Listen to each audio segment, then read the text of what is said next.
peaceful march as they make their way along Flatbush Avenue. We're not here to cause trouble.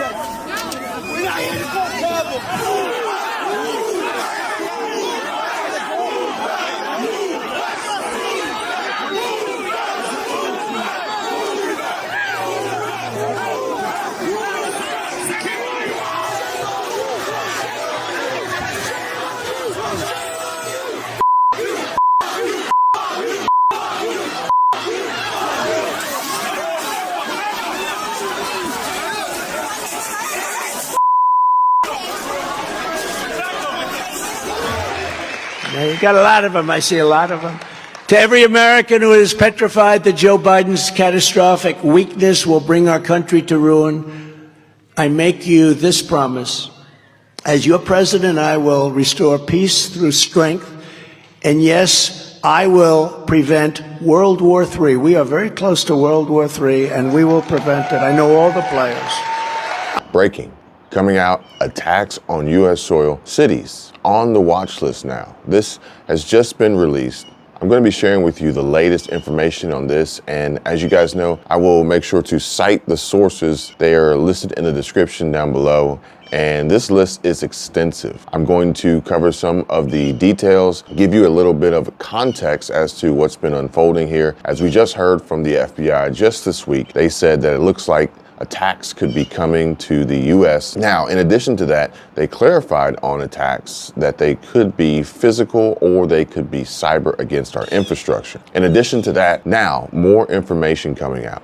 I'm going to be sharing with you the list of cities they are saying that they have intel on, that there are units in these cities that have been preparing. And as you guys know, we also heard on that same day from Congress that they believed that threats of attacks coming from Hamas or from Iran, they're already here because of the last couple years of open borders. They believe they've already come pouring in. So I'm going to give you the latest details on this and how the FBI director warned attacks from Hamas and Iran could be coming to the United States as a result of U.S. support for Israel in the Middle East.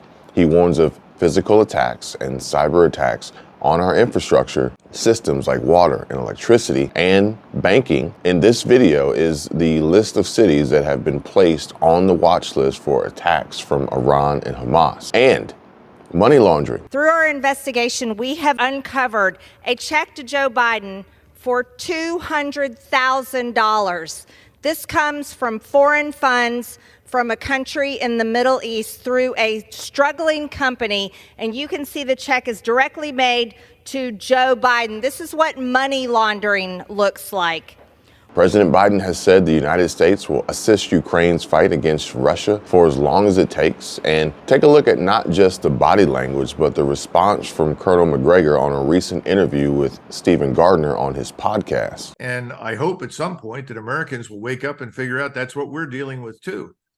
So I would right now pay very little attention to anything that comes through the Western media. You're not going to get the truth that way, at least not until governments in Europe change and not until the one here changes. Secretary of Treasury Janet Yellen says that the United States is prepared and able to fund two wars at the same time. Is this true? Is this bluffing? Is she really just saying that Congress will do what Congress does and print more fake money? Yes, I think that's the first impulse. But if you look at the U.S. Treasuries, the last Treasury market gathering where we tried to sell bonds failed miserably. Where is this money going to come from? Or better yet, how much will it be? Because now we're on the path of financially supporting two major global conflicts at the same time. And the amount of the massive stimulus checks to be cut and mailed to Israel in recent proposals is incredible. Not to mention the tens of thousands of U.S. troops sent to fight out the next world war in Gaza. Now, more information coming out. I'm going to be sharing with you the list of cities they are saying that they have intel on, that there are units in these cities that have been preparing. And as you guys know, we also heard on that same day from Congress that they believed that threats of attacks coming from Hamas or from Iran. They're already here because of the last couple years of open borders. They believe they've already come pouring in. So I'm going to give you the latest details on this and how the FBI director warned attacks from Hamas and Iran could be coming to the United States as a result of U.S. support for Israel in the Middle East. He warns of physical attacks and cyber attacks on our infrastructure, systems like water and electricity and banking. In this video is the list of cities that have been placed on the watch list for attacks from Iran and Hamas. All right, so this is some of the information coming out on cities to be on the watch. Now, first is Washington, D.C., all throughout the state of New York, San Francisco, California, Santa Clara, California, Los Angeles, California, San Diego, California, Houston, Texas, Arlington, Texas, Dallas, Texas, Boca Raton, Florida, Fort Lauderdale, Florida, Orlando, Florida, Tampa, Florida, Boston, Massachusetts, Playfield, Illinois, Chicago, Illinois, Cleveland, Ohio, Laurel, Maryland, Potomac, Maryland, Harriton, Virginia, Springfield, Virginia, Raleigh, North Carolina, Philadelphia, Pennsylvania, Charlotte, North Carolina, Detroit, Michigan, Columbia, Missouri, Kansas City, Missouri, Denver, Colorado, Oklahoma City, Oklahoma, Tucson, Arizona, and Seattle, Washington. That is the list that they currently have where they're saying, please be on the lookout. Not only is there concern of physical attacks, of possible attacks on people with devices, but in addition to that, they are saying these are the cities to be mindful of, to watch against attacks against our infrastructure systems for our water, our electrical grids, taking down our airports. They're trying to shut down our systems to wreak havoc on our daily lives, on the citizens here on U.S. soil. And let me ask you something. Do you ever just stop and wonder why no one's talking solutions, pushing and paving a way for peace instead of war? These are just some of the questions that I find myself just asking when I sit and think or meditate when just trying to unplug. But I digress. Other questions being asked right now also include the question presented to Vice President Kamala Harris when she was asked point blank why she and President Joe Biden are so unpopular during an interview with CBS's Bill Whitaker the other night. Whitaker asked, a recent CBS poll found that at the beginning of President Biden's term, 70% of young people under the age of 30, said he was doing a good job. Now it's less than 50%. Why is that? What's going on? That's what I'd like to know. I think Bill caught Vice President Kamala Harris off guard when asking about her sinking popularity, a type of question that I would expect from Fox News more so than CBS. But regardless, the end result to what happened when he asked Harris why she is so unpopular among Democrat donors as a backup plan for Joe Biden produced a cringe moment when she responded awkwardly with something along the lines of, because Joe Biden is very much alive and running for re-election, I frankly, in my head, do not have time for parlor games or something like that when we have a president who's running for re-election.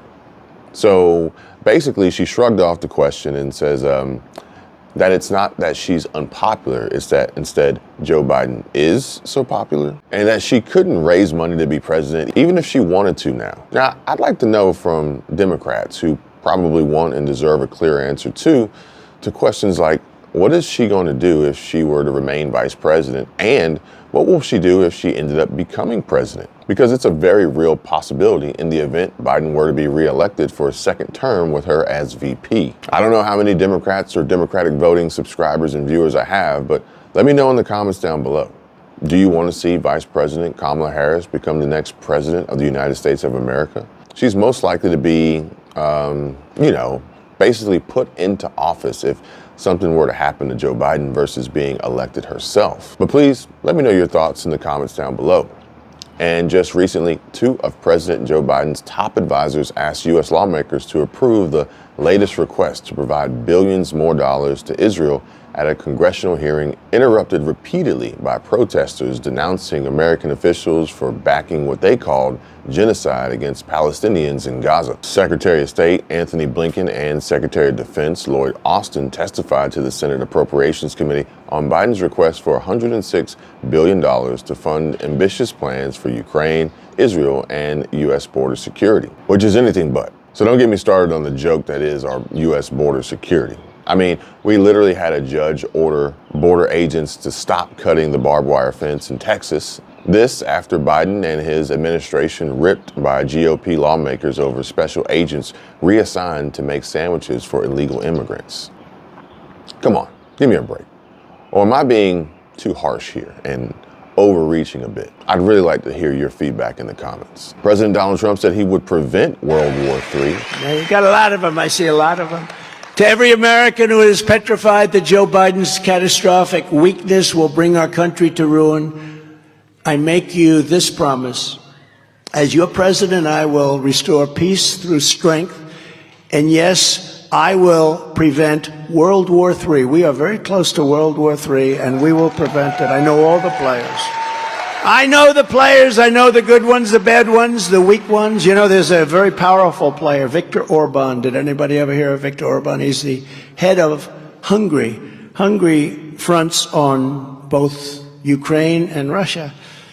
And they went to him about 2 weeks ago. They said, what would you recommend that he was interviewed? A very powerful man.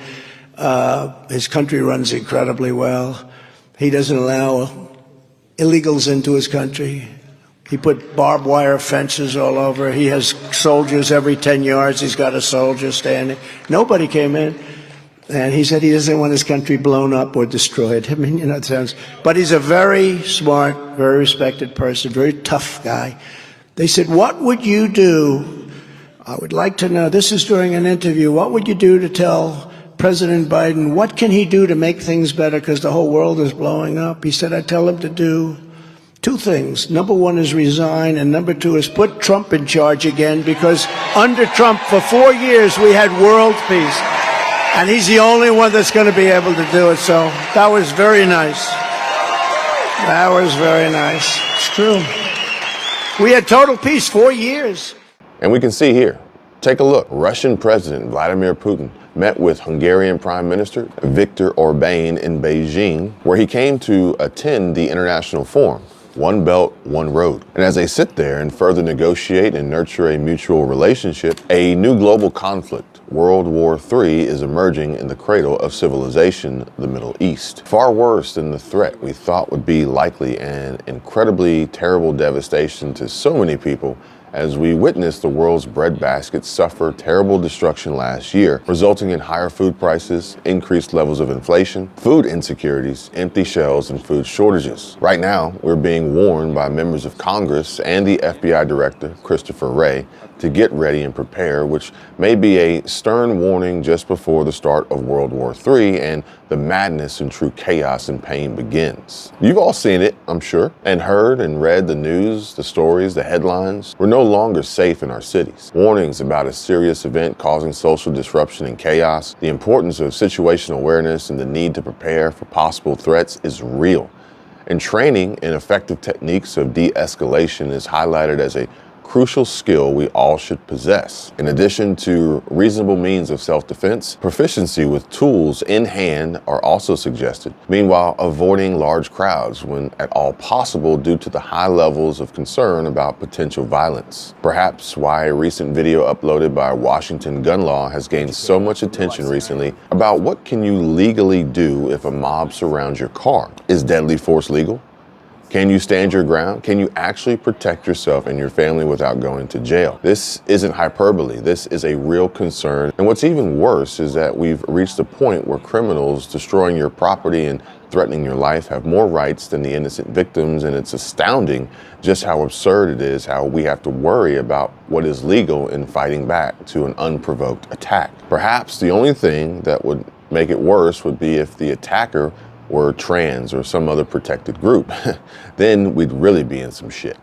Honestly, I'm at a loss for words after initially watching this footage. Overall, just stay vigilant and prepared for an uncertain and potentially extended period of crisis here in America and on U.S. soil, because it can and will happen. I hope and pray it doesn't happen to any of you or your family, friends, or loved ones, but we need to be aware and be prepared. All brewing up in this country, in streets, college campuses, cities all across America, terror attacks on U.S. soil from the violent clash after hundreds of years, the historic and contentious lands of Israel and Palestine, two nations entangled in a history of discord, having reached their flashpoint, which has the very real chance of seeing the sum of their endured struggles, which could possibly ignite a conflict that engulfs the entire world. Take a look.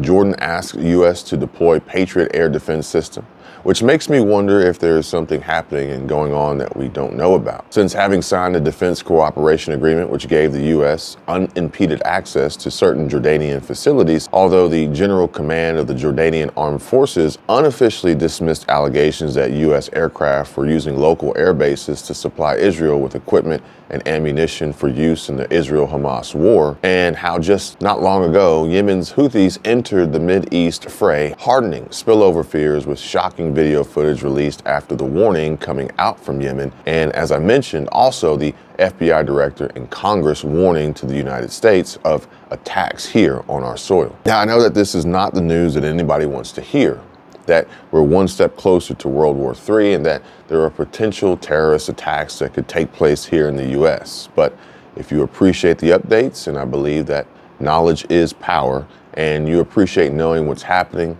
do me a quick favor, smash the like button. Just takes a second.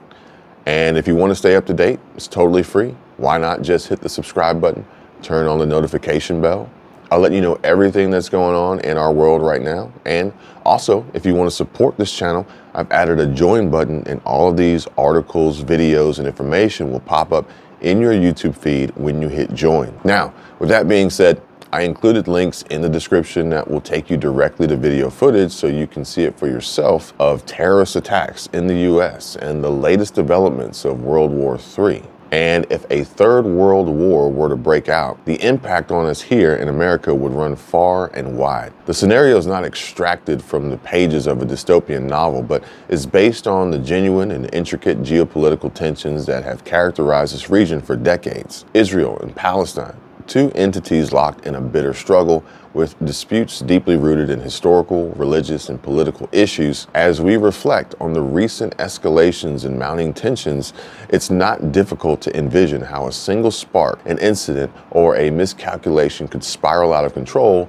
and in seconds begin dragging in regional powers and their respective allies, triggering a chain reaction of worldwide conflict. The Middle East, a region of vital significance, serves as not only a focal point for local powers, but also as a chessboard for global superpowers, and of course, home to several megatons of nuclear weapons. The United States, Russia, China, and European nations all hold vested interests in the region. Any conflict involving Israel and Palestine could potentially entangle them in a broader, more dangerous confrontation where casualty numbers can be great. A third world war, a conflict on a global scale, is a scenario that would reshape our world in ways that are challenging to fully comprehend in just this short video alone. It would not only result in widespread devastation and loss of life, but also alter the geopolitical landscape, disrupt global economies, and impact every facet of our daily lives, just to try and summarize it for the sake of simplicity. As we wait and pray that this hypothetical scenario doesn't occur, please trust and listen to me and remember that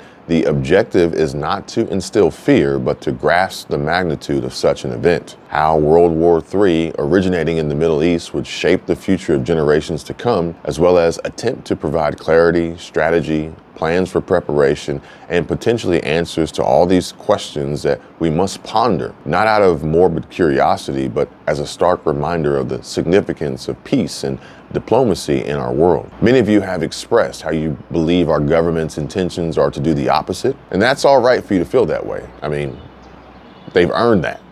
But please, Allow us to use the resources we have available to open and create dialogue in the comments section. And most importantly, do it in as a respectful way as possible. Please and thank you. Now, in the event of a third world war, no nation would remain isolated. The world as we know it would change. And perhaps the simplest way to describe it would be to compare it to the concept of the domino effect, which in this context refers to the cascade of international involvement that would inevitably follow the outbreak of a global war. This World War III scenario involves a complex interplay of alliances, political pressures, and economic interests among nations akin to pieces on a chessboard. It begins in the Middle East, where Israel and Palestine's conflict has already drawn in major powers like the United States and other countries watching from afar like Russia and China, potentially leading to either conflict escalation or, best case, mitigation. The consequences of superpower involvement are substantial, potentially leading to a significant shift in global power dynamics, economic turmoil, including trade wars, and a deepening recession or possible depression, and of course, the worst of all being the severe human costs in terms of lives lost and displaced populations. The aftermath could reshape the world, causing a global economic collapse, humanitarian crisis, socio-political instability, and geopolitical realignments, which is why the importance of what is done and said now and how the Biden administration handles these next few days and weeks and turn of events yet to unfold will potentially make or break our futures as we all know it. Talks of diplomacy, peacekeeping, and international institutions like the United Nations, which are considered to be paramount to prevent such a catastrophic scenario, will truly show their worth in the coming days, or at the very least, their true intentions. Somebody said the other day, Kevin, I don't think there's going to be a whole big SHTF event all across the United States of America. And God, I hope that that person's right. I really hope that can't happen. I mean, but everything that we are seeing, from what's happening in the Mediterranean to what's happening over in Europe to what's happening over in the South China Sea, everything that we are seeing indicates that this is going to be something that lasts for years. Just looking at the financial crisis side of things, it just cannot get better for actual years. And any form of recovery or return to bear markets and thriving capitalism would be similar to trying to turn a cruise ship around in the middle of the ocean.